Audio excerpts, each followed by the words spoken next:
And with that said, I'm going to go ahead and bring Angelo online here. Angelo, as it says here, is a staff technical support engineer specializing in Strata with Palo Alto Networks. Angelo is going to go ahead and take over from here, and I will step out of the way. Angelo, the show is yours. Thank you, Charles. Thank you for the introduction. All right, welcome everyone, and welcome back to those who joined us from yesterday.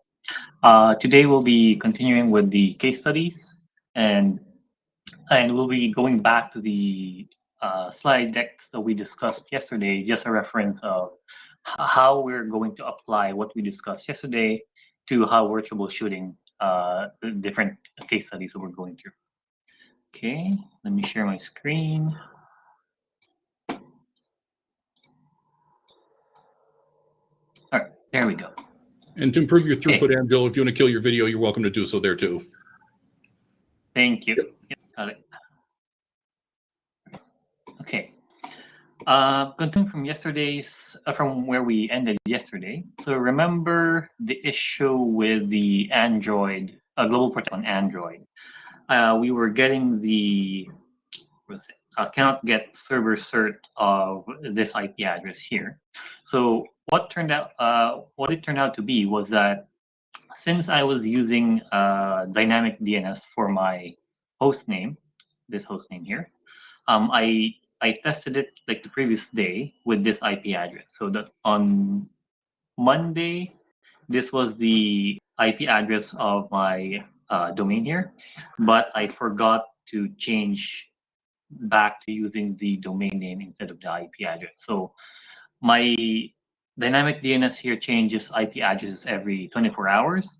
So what happened was I was connecting to someone else's IP address here, and therefore, since that someone is not the GlobalProtect device that I configured, it was not responding over the TLS connection. So in hindsight, it's quite obvious now that if you connect to a different IP address which does not respond to a TLS connection, you will not get a server certificate.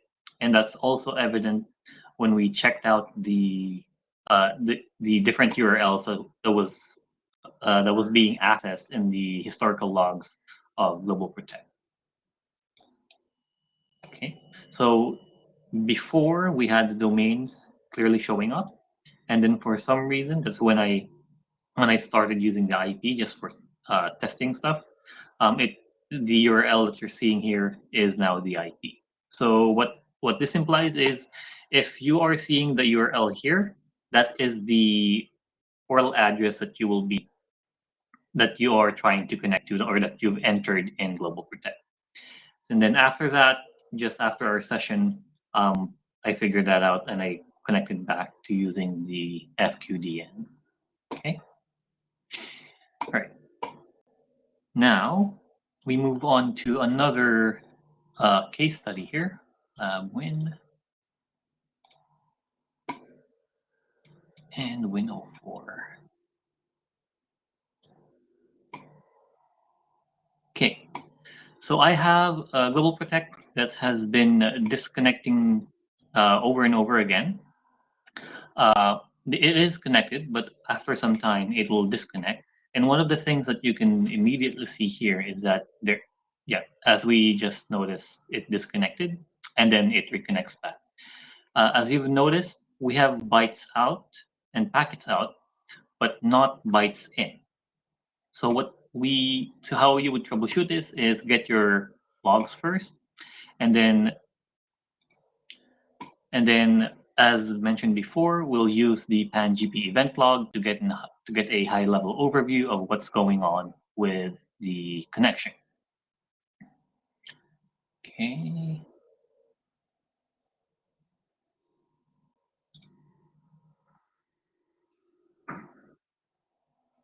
Okay, there we go.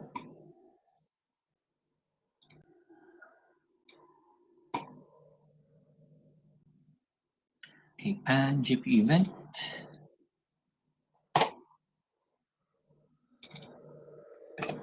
Okay, so that has been connected for 20 hours, if I'm not mistaken. Yeah, let's go check settings. For 21 hours. So if we were to take a look at the logs here, so you'll keep noticing that the tunnel will go down due to a keep alive, and then it will attempt at restoring the connection, and then the tunnel will restore, and that goes on about that has been going on for the last 21 hours. So that's the pattern of the log that you will see. Now, now that we have some timestamps here that we can work with, we can check the pan GPS logs. We don't need to check the pan GPA logs here because, as I mentioned before, GPA is anything that you interact with and you see in regards to the GlobalProtect client or the application. Okay, so what we want to do here is investigate what's going on in the background. 8:10. Okay. So let's see what's going on at 8:10. Here's 8:11. Okay. 8:11. Let's see. Login starts. Okay, you might have noticed I keep using this keyword. This is quite an often used keyword that I use because. Oops, sorry. What exactly is that keyword there, Angelo? Oh, login starts. Okay, so it's a little on the small side. Just make sure we know what it is. I see. Gotcha. Login starts going up. Hold on, I'm not seeing anything here. Where is that? Remember the? Let me go back here. So for these different phases here, the pre-login, the portal pre-login, the portal login, the gateway pre-login, and then as well as the gateway login, they would always contain that keyword login starts. So I usually use that to try and figure out to try and find the different phases of the connect. So here that doesn't appear to help because it is already logged in. It's only disconnecting and then trying to reconnect. So it doesn't have to go through the different phases that we have here. It just attempts to reconnect. So that's one reason why it's not showing up. But if you don't have this kind of issue, then you can use that keyword login starts and it'll show you. Do I have that? Login starts. So here you'll see pre-login starts. And then if this is the logs from yesterday, since it was connecting, we were stuck at portal pre-login starts. But if it were to go through the complete connection flow, you will have a portal login, and then you have a gateway pre-login, and then a gateway login starts as well. So in this way, you can break down where you should start looking for the logs that you're trying to look for. Okay. Right. 8:11. So what we see here, we can search for a keyword reconnect because we know it's reconnecting. Okay, nothing there. Connect. Okay, connected. Okay, that's one instance where the connection came back after a reconnection attempt. And another keyword that we found on the GP event is keep alive. So we can search for that keyword as well.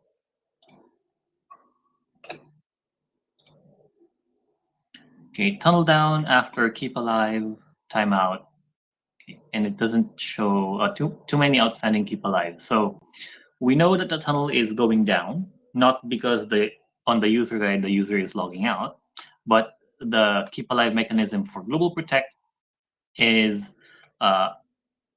it is failing. So when that fails, the GlobalProtect client will try to reestablish the tunnel. Now let's see what's going on the firewall side. Now, remember our connection flow from yesterday, specifically the logout phase here. Where is, okay, HIP report eventually disables the tunnel. We will see an SSL VPN logout message, HTTP message. You can see that in the web server log SSL VPN access log if the user was being logged out either from the firewall side or the client side. Now you can download this, you can generate the tech support file and then open this file in any text editor, or you can also use the CLI to navigate throughout the file. We're going to do that to do the latter one. And specifically, I'm going to use the grep function and the CLI. So I'm looking for logout. Grep pattern, specify your pattern. This grep is quite basic. You can't do complicated regex functions in here. So you won't be able to do like wildcards or any special functions in regex. But you can only do a plain text search. So grep pattern logout, and then you specify the directory. Oh, logout mp log. Okay. Doesn't show that. Stats SSL. Is this SSL? So we can access. Oh, that's the directory. Okay, it doesn't let us do that. So our only option would be to download the tech support file. Support. In that case, you will have to download your tech support file, but you still have the option of still using the CLI, using the less command this time instead of grep, and then SSL VPN access log. So this is the same less that you would use in Linux. So if you are familiar with regex, you can perform a regex search here. Let's search for logout. We have one on September 15. Now, if I want to search from the bottom of the file going up, there's also that function. So here you can see I'm at the bottom of the file, and I'll start searching going up. Here we have September 17, midnight. What time is it? Cancel that. It's September 17, 11 p.m. Okay, 11 p.m. for the firewall. Okay, so at that was the last instance where the user was actually properly logged out. Anything beyond that, we don't have any results. So that means during that time that this client was disconnecting and reconnecting, it was definitely, we can confirm that it was definitely due to the keep alive failing. Now, with that, you can open a case with that, but what we will be doing here is not something that you would usually do if you're not familiar with data plane troubleshooting. But I thought I might as well show it to you on how this issue was investigated on our side. So what you would do is you will set up a packet diagnostic for the GlobalProtect traffic to determine where that keep alive is or what's happening with that keep alive. So to set up a packet diagnostics, you will first set up your captures here. Right now, I'm going to use a very broad filter, but do not do this on if you're on your production. You will want to specify your source IP and your destination IP here. What the source and destination IPs will be, we will find out in a bit. Okay, remove any other settings there. Okay, and then also set up your captures.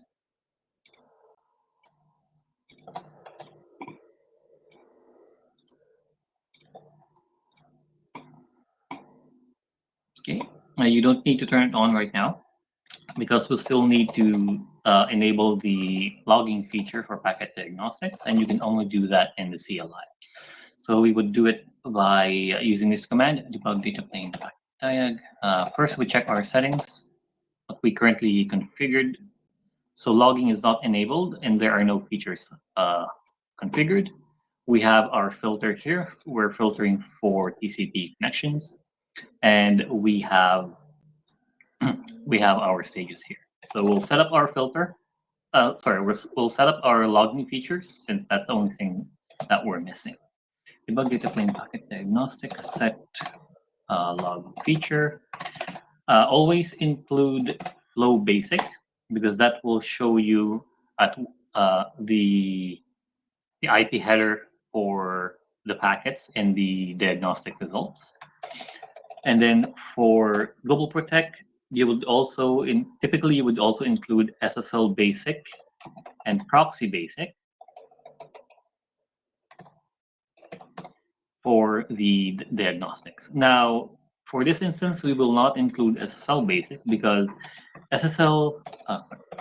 the SSL logging feature specifically focuses on the negotiation of the SSL connection. So that would include your encryption algorithms, your certificate verification checks, and so on. But once the encrypted connection of SSL is up, it's not going to give you any other relevant log output. So for this one, we know the connection is coming up. It's just going down. So the SSL negotiation is not something that we want to take a look at. So we'll just go ahead and enable proxy basic. Okay. Now check our settings again. Debug data plane. Show settings. We now have flow basic and proxy basic, but it is not yet turned on. Similar to the packet capture, it is also not turned on. Okay, now we turn on both. Diag set on. Set capture on. Okay. Now by default, the packet diagnostic will run for 1 minute and then turn itself off automatically. That's a built-in feature that was created, was introduced by engineering so that there has been instances in the past where the packet diagnostic was left on and it was causing data plane resource usage issues. So once that's turned on, all you have to do is wait for the wait and reproduce the issue. As you might have seen, the connection just went down there and came back up. So we can now turn off our debug. Data plane, set log off, cap off. Okay. Next thing you do is you aggregate the the log output because the output is all over the place. You would want to save it into one file. Data plane tag, aggregate logs, and then flush. No. Flush logs. Okay. Now the log that we're going to look at is going to be an packet. Now the tools and troubleshooting steps that we're doing is no longer just focusing on GlobalProtect. This is already part of data plane troubleshooting. Now, we will have another workshop for data plane troubleshooting and and we're going to explain what these tools are and more in detail. But for now, I'll just show you how it is configured and how I'm using it, and also how I would go through the logs here. Okay. So what we're looking here is give me this. Okay, we have different stages on the firewall. Again, that's going to be a separate workshop that we're going to dive in.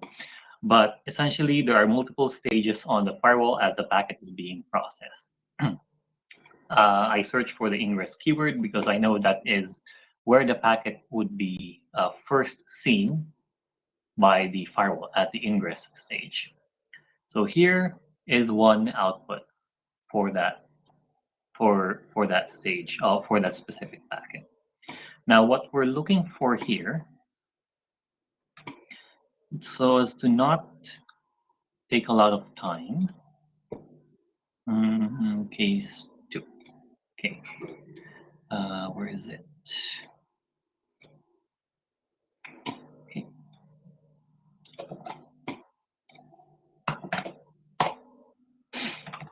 Is this part here. Now, you'll notice there's a header for what, there's an indicator of what logging feature created this log. This is the proxy feature that we just enabled.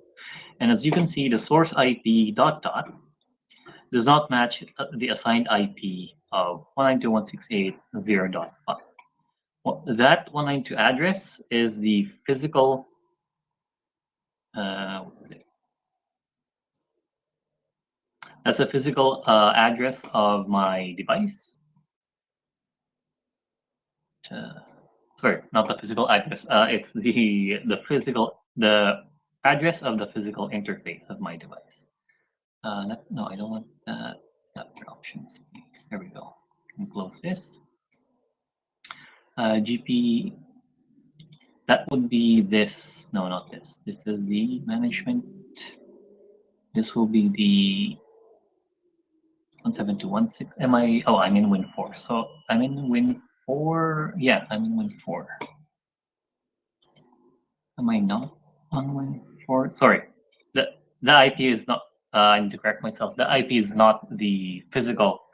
Not the IP address of the physical interface, but rather the IP address of the virtual interface of on my machine. So that's the GlobalProtect interface there.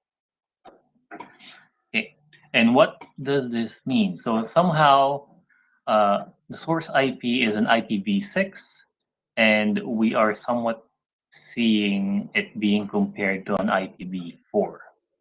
So from your point of view, you do not need to dig in deeper on this side. This is more for the TAC and engineering side investigation. But what was happening here is the way that Windows behaves is that it uses an IPv6 for neighbor discovery. The ultimate resolution for this was that this issue was fixed by engineering with this bug ID here.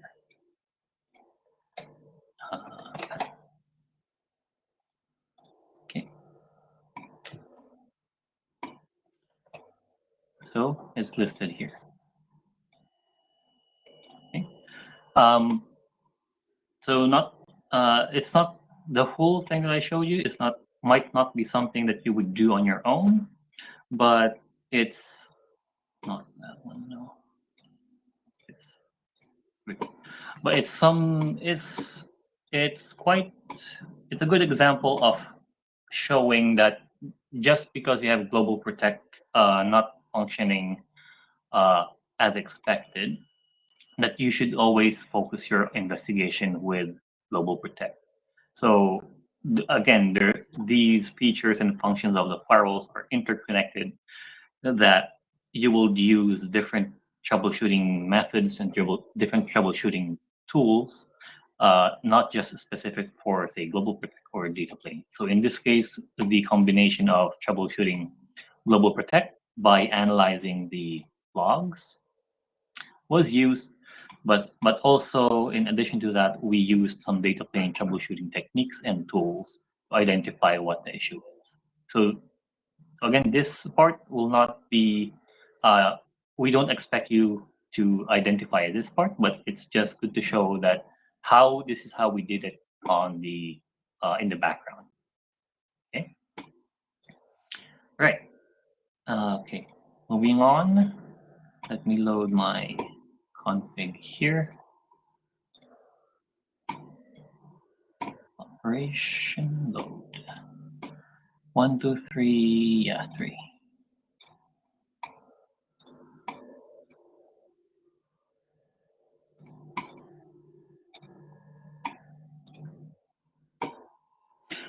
This next case study is another demonstration of how the interconnection of the different functions on the firewall play together along with GlobalProtect. Okay. No 4. Yep. Close that. Okay. While we're waiting for that to commit, let me clean up my device here. Okay. Documents. Remove all of that. Okay. We don't need those. Okay. Oh, I need to disconnect.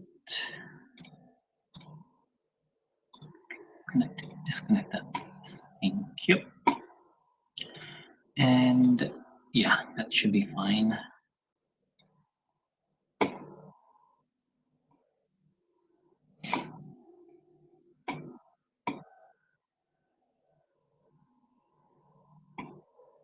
Okay.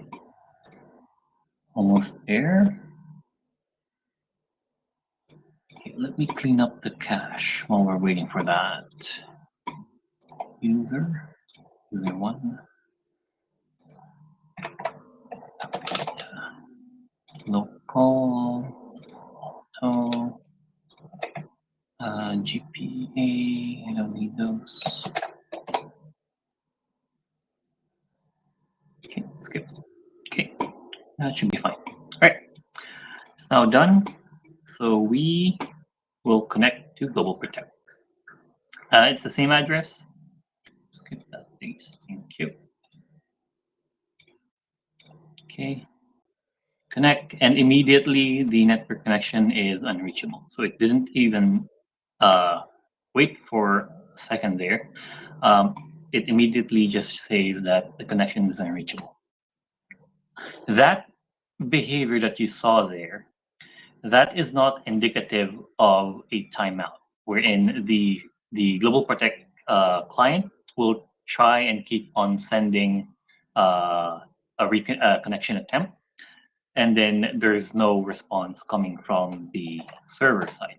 So we click on connect, and then we immediately saw the connection was unreachable. If it was a timeout, okay, let's do this. Okay, so this is the firewall.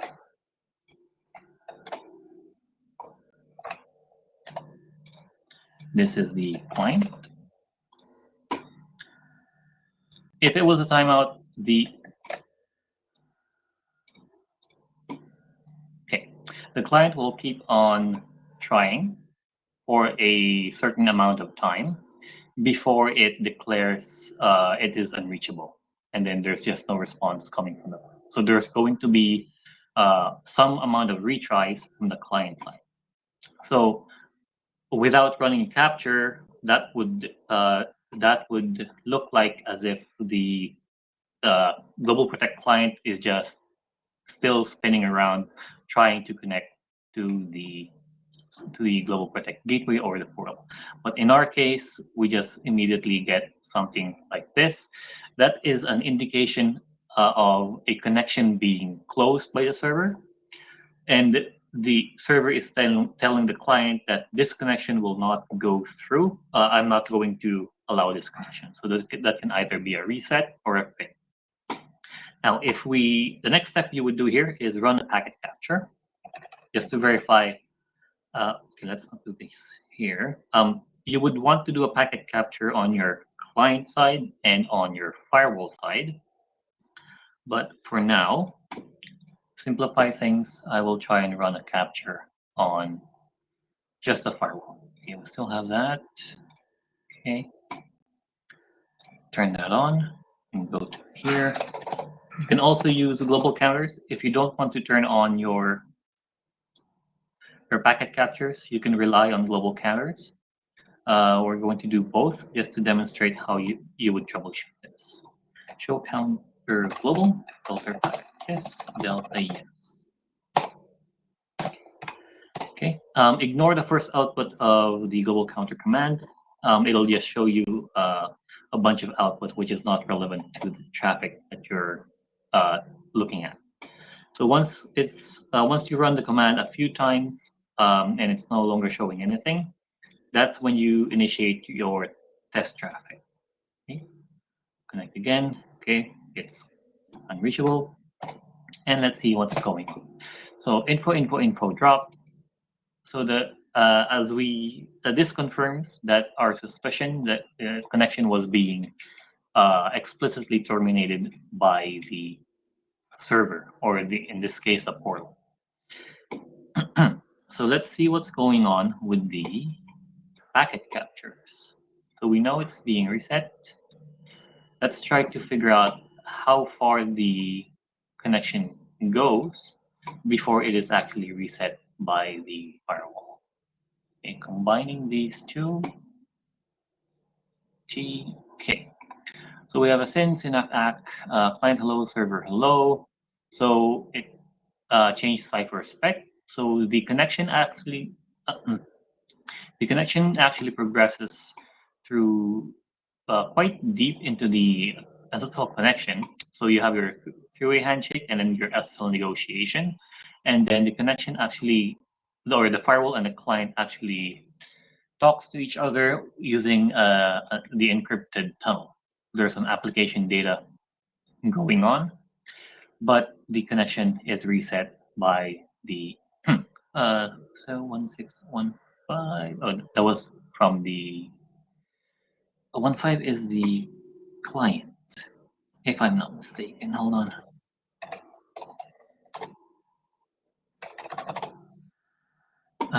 Yeah, that's a client. Okay. So let's see what's going on.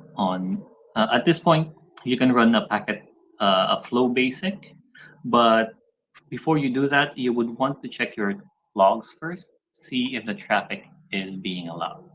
Destination, yeah, 1.1. Okay, panelist GlobalProtect. It is allowed, but as you can see there, we have a session end reason of threat. So we want to find out what that, if that's a threat or URL filtering, because URL filtering can also appear as threat. Open the log details, and then here you will see at the bottom why the connection was blocked. It was blocked by because of the URL. So you would then go to one useful tool here that a lot of customers don't use is enabling the session ID column in the GUI for the logs, because we can use this filter, go through URL filtering, and use the same session ID to find our session here. So here we have this is okay. You can ignore this 16 session IDs. Session ID numbers are used. So we will only want the most relevant log here for 917. You're 917, right? Yeah, 917. Okay, what's going on? The category was computer and info. The URL was GP lab test, and then you will see there our HTTP post message, the GlobalProtect pre-login ESP. That was blocked because of computer and network info. Let's web server, SSL VPN. Let's see if we can find that log there. No. Support, yes. At the bottom, let's search for the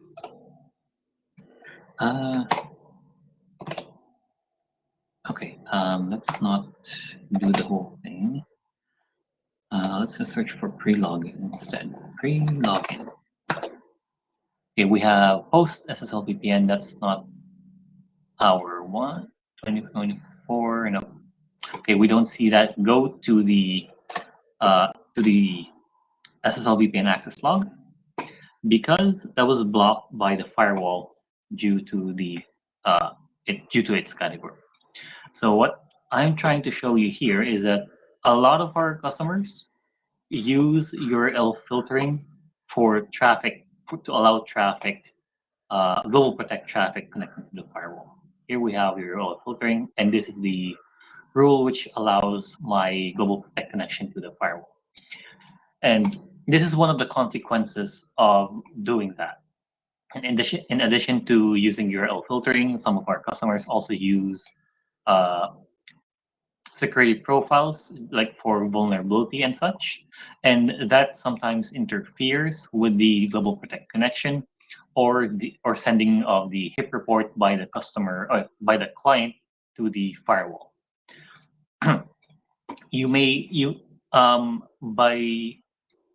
By the nature of the traffic of GlobalProtect, you do not need to inspect the URL for this, as long as you have a rule allowing the GlobalProtect application being identified properly. But of course, some of you may have different compliance requirements for your company. If you do this, just be aware of this behavior. So in this case, what you would do is you will identify what the category is. Since this is a dummy domain that I created, GP Lab Test, that is categorized as computer network info. Your domain might be categorized as something else.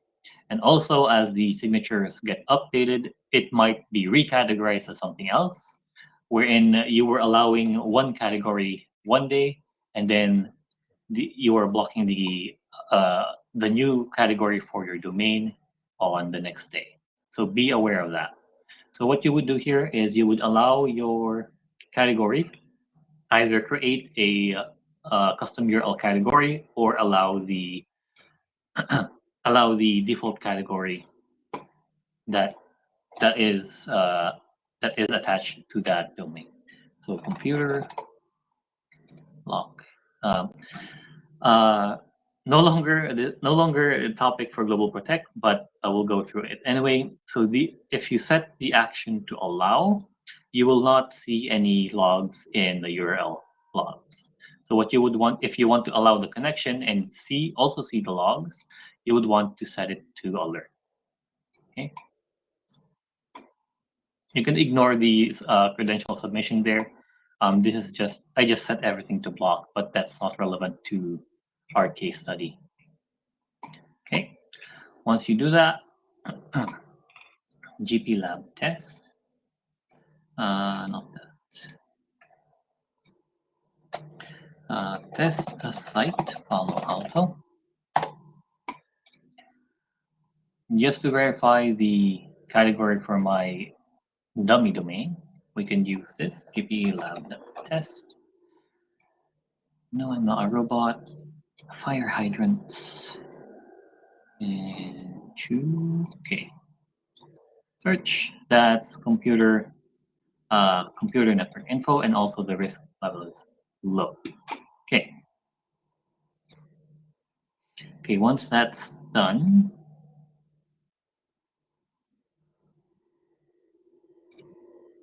okay, let's go to our device. Okay, that should be ready.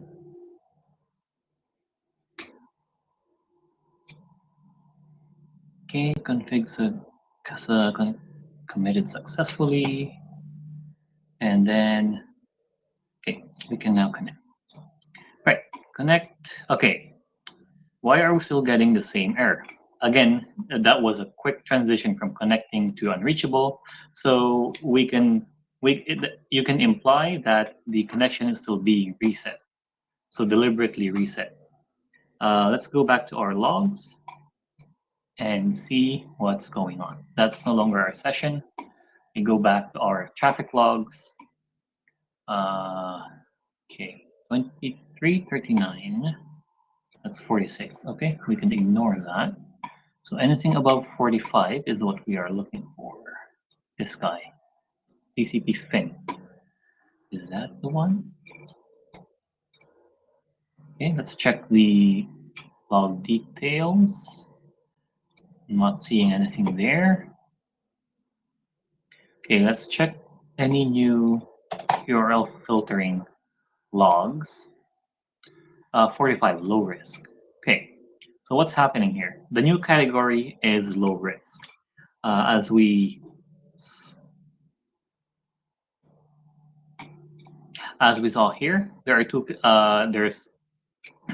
categories for this website. The first main category is computer network info, and the risk level is low risk. That's also a category for URL filtering. But we've allowed computer and network info, so why is low risk being blocked? The logic for URL filtering is that the most severe action will take precedence over anything else. So right now, since we hold on. Auto URL filter severe action precedence filtering order. So the the precedence for the action will be block being the most severe and allow being the least severe. So since my URL has two categories, one is a computer network info, which we set to alert, but it still has low risk, which is set to block. So the connection is still going to be blocked. So what we would do here is the same thing. We allow low risk, or you create a custom URL category. Low risk alert. Okay, commit.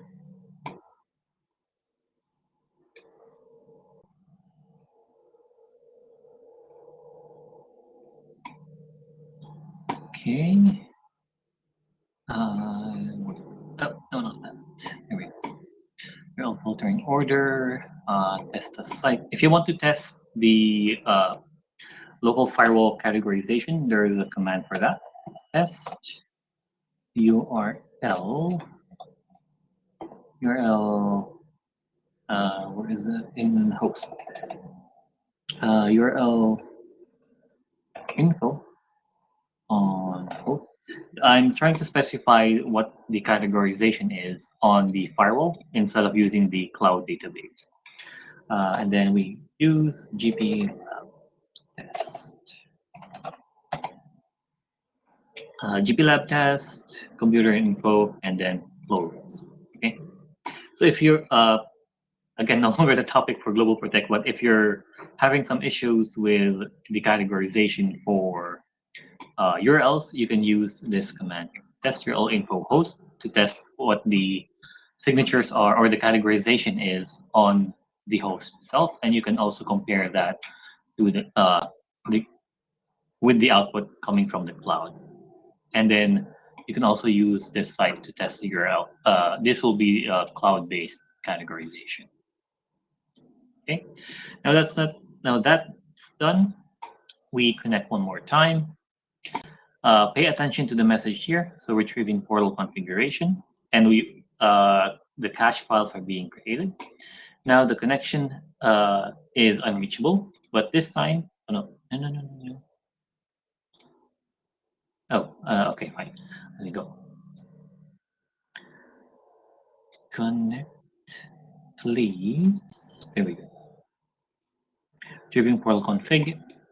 So if your cache file is empty, as you notice there, the cache files were populated.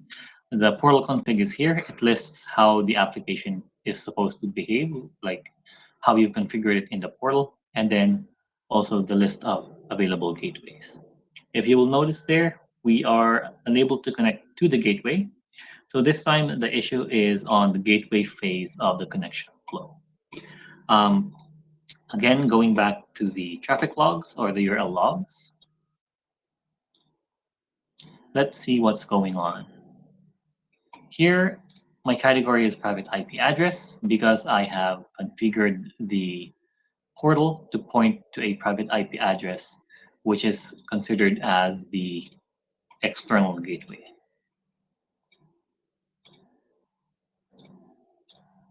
So, here we go. Yeah, that resolves to a private IP. Okay. And then it shows up here as there's private IP, and then it also shows you this is again, pay attention to the second part or this part of the post message, that is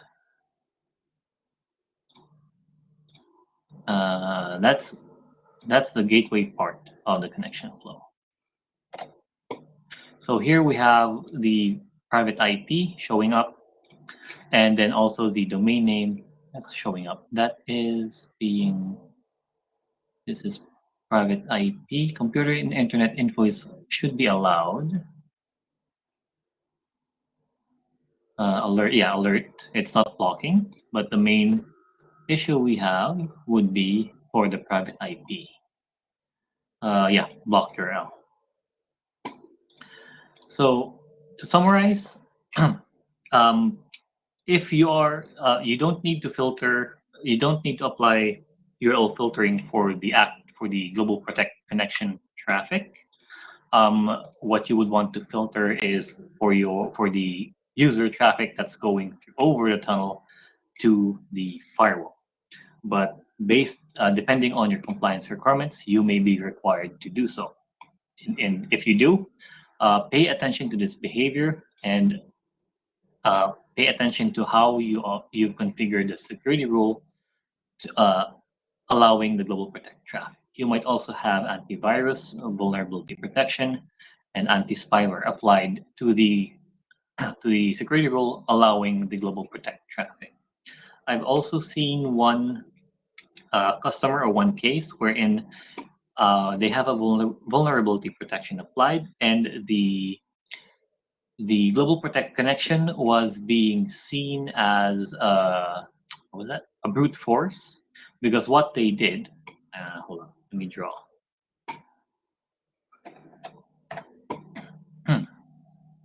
So what they had was two virtual routers.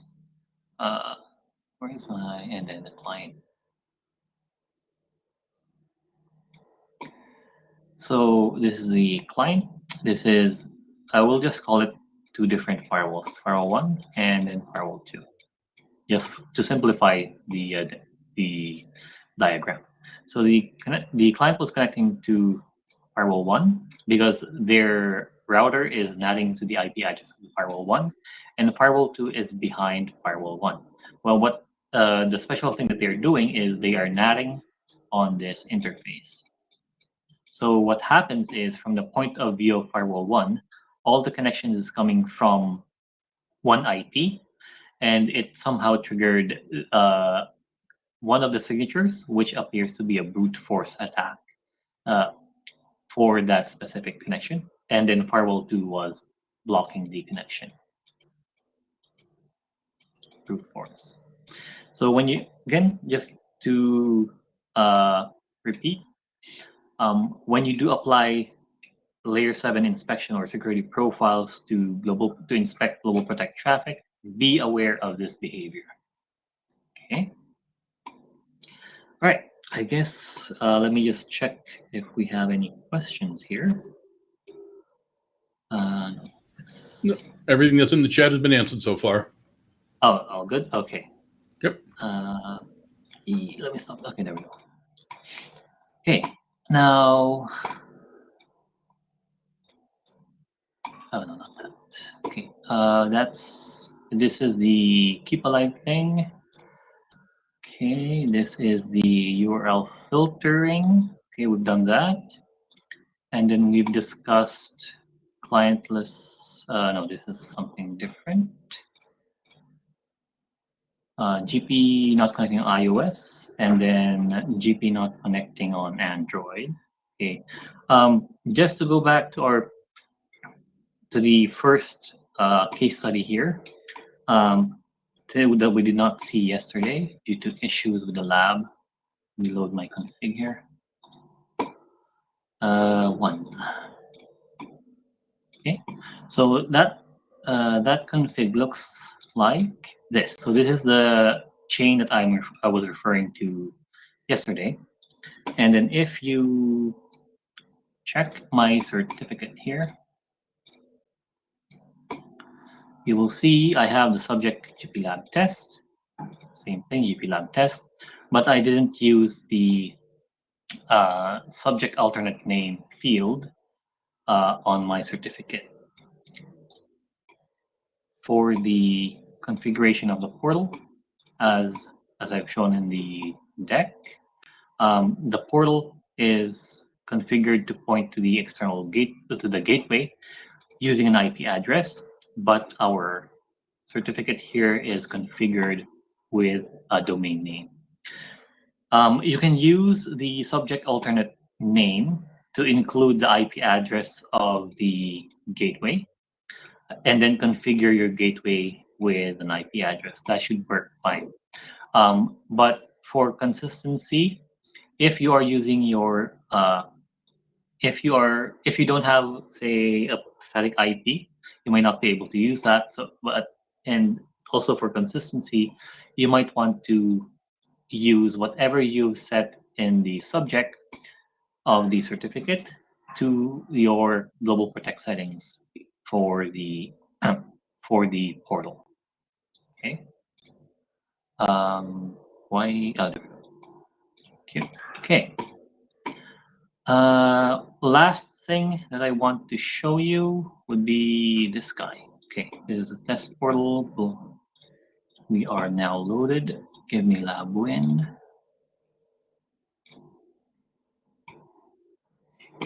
This is rather easy, but easily overlooked. So I am going to connect to my portal here, and you will see the certificate is not signed by a trusted certificate authority. That only means that you don't have the certificate chain or the root CA and the intermediate CA imported into your certificate store. So you'll have to import those so that you don't run into this error here. You can show the certificate. That, as you can see, this is the CN for my GlobalProtect server certificate, and then it was issued by the intermediate CA certificate. If you look at our certificate chain here, this is my server cert, this is my intermediate, and this is my root. So you'll have to import that to the trusted certificate, these two specifically, import these two into the trusted certificate store of your device. Can you zoom in on that a little bit more, Angelo, there, quick? Oh, sorry about that. No worries, thanks. Okay, all right. That would be all of it, all for me. Yeah, case study 1, case study 2. Okay, any questions about what we've discussed so far? There hasn't been anything new showing up in the chat yet. No? Okay. So yeah, that's it. So the main thing that I want to emphasize here is, if you are going to remember anything, do remember the connection flow. And then do remember that these post messages here will be available. You can see them in the either the tech support file or in the CLI, so SSL VPN access log. And then that way you can further investigate what's going on as to which phase of the connection the agent is having an issue with. Okay, and then also, again, where is my? If you are using security profiles on your security rules allowing GlobalProtect traffic, be aware of the behavior that we just discussed. I've seen a lot of cases there that the customer was using URL filtering to filter to allow traffic for GlobalProtect connection. You don't have to, but depending on your compliance requirements, you may be required to. Just be aware of that behavior. Okay. All right. Angelo, we did have a certificate question pop up here. Definitely relevant to yesterday's conversation. I'll let you just read it right there. Okay. Since Apple has a limited lifetime, is there any suggestion on how to replace the soon-to-be expiring root certificate to the client via GP. Via GP. The problem there is the root part. Where is this? Object network. Agent. Hold on. Let me double check if this can be used. This part here. I know this is only You for did stop Windows. sharing, just so you know. Oh, sorry about that. Yeah, no worries. Share screen. Okay. So your question is specifically for the root. We have this option here: install local root certificate in global root certificate store. But let me just verify if this is available for non-Windows device. I believe this is just for Windows. Agent, hip app, and what do I have here? Agent trusted root CA. Agent authentication. Trusted. Nope, not there. Okay. Install and then search for the KB for it. GlobalProtect. Install local root.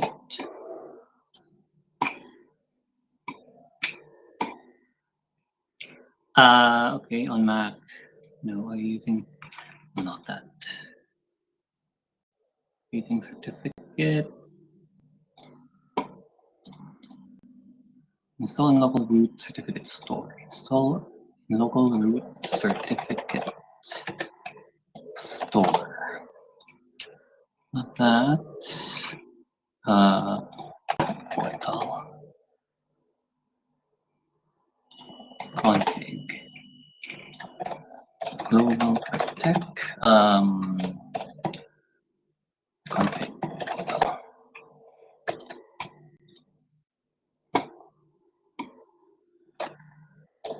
Install. I don't see it. Install in local root certificate. Nope. Okay.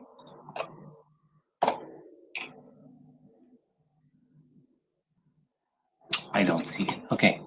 I know that is only for Windows, but let me double check. External authentication config selection. No, not this. Satellite clientless agent app. No, not this. Portal general. No. Authentication, data collection, agent config. Nope. Agent internal, agent external. This should be agent tab. Authentication, internal, external app. Hit data, it's not showing up. Install trusted roots here. Agent, okay.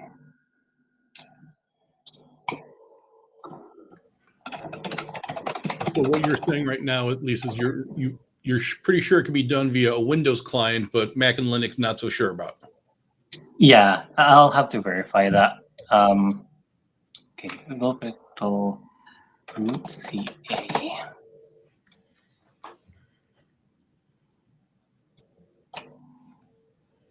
Okay, yeah, I'll have to verify this.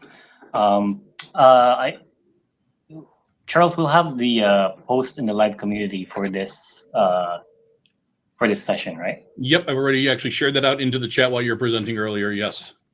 Okay. Yeah, I'll just post it there. I'll give an answer there. I can't seem to find the document where I saw that it's only for Windows. Okay. But to answer the question, you can do so for Windows, but if you have a different device, there's no automatic way of doing it by using the GlobalProtect client. You'll have to do it some other way. If you have Windows, you will have to use GPO, or if you have a Mac or an iOS device, you will have to use the GPO equivalent for Mac or an iOS device. That or some other kind of RMM management tool or something. Yeah. Cool. We do have one more question there from Bill Cullen. He's wondering is if a gateway or portal is rejecting a client certificate, is there an easy way to tell why? You kind of covered that a little bit yesterday, didn't you? If a gateway is rejecting a client certificate, is there an easy way? An easy way would be rejecting a client certificate. So, Bill, this is specifically for user authentication, is it? User-specific authentication? You mentioned client certificate. Okay, yeah. An easy way, why? An easy way, not really. You'll have to go through the logs, and then you'll have to compare who signed the client certificate and establish the chain. See why it's being rejected. Okay. All right. Next one is we recently received a case where a customer integrates Okta to GlobalProtect. After deploying, when they go to the portal, they are unable to log in. In the system logs, we are seeing this here: internal error, network connection, system logs, DNS failure or remote server shutdown. Okay, system logs. So when you say system logs, allow. Okay, are you referring to here, this system logs specifically? Okay, let me stop my sharing it. Yep, George confirmed System yes. logs. Internal error, network connection, DNS failure, or remote shutdown. Okta. They cannot log in. Here, I don't have a lot of information yet as to what's going on. Go through the GP event, the GPS logs, and try to determine if you are even reaching the authentication phase of the connection. If you are, also check the auth logs on the firewall itself, and then look for any specific Okta message, Okta that will be SAML. Check for any specific SAML message that's coming up when the failure happens. Because just with the DNS failure or remote server shutdown, I don't have a lot of information there. But what you're trying to establish is if in Okta they're using a domain name, verify if the user can resolve that domain name. And once you have the IP address of that domain name, see if you can run a packet capture towards that IP and see if there's traffic. Let me share my screen again. Remember I mentioned before, here's my paint. So we have the firewall, your authentication server, and then the client. So try to run the packet capture on this is the firewall. In your case, this will be Okta, but this is the authentication server. So first, determine if you're reaching the authentication phase for the connection of the GlobalProtect. And if you are, try to do a packet capture on this part. This might have an FQDN. So try to resolve that first. And once you get the IP, try running a packet capture on the firewall. See if there's traffic going out to that IP. Okay. Okay. Yeah. Okay. Good. Stop sharing. All right. Anything else? No. Was that everything that you had? We had something down originally on the agenda about a live demo with audience participation. Is that not happening now? Oh, that was. Oh, I did all the live demo. Okay. Well, that was all in conjunction with the case studies. Okay. Just making Yeah. sure. Not a problem. Okay. Yep. No worries. All Yeah, right, those so, were the live demos. Oh, yeah. No, that's fine. You were definitely doing live demoing all yesterday and today, so that's fine. All right. If anyone has any other questions, we're going to be letting Angelo go in just a moment here. Angelo, I will just simply say thank you very much for everything that you've done for the presentations today and yesterday. This material has been absolutely fantastic. For anyone, again, who has been asking, these will be up on the Live Community YouTube channel later today, my time, or in the next day or two. It depends how fast we can get them edited and uploaded. And then Angelo will be sending me his presentation. We'll get that as a PDF and also make that available to everyone as well. So, Angelo, thank you very much. I will go ahead and let you go here.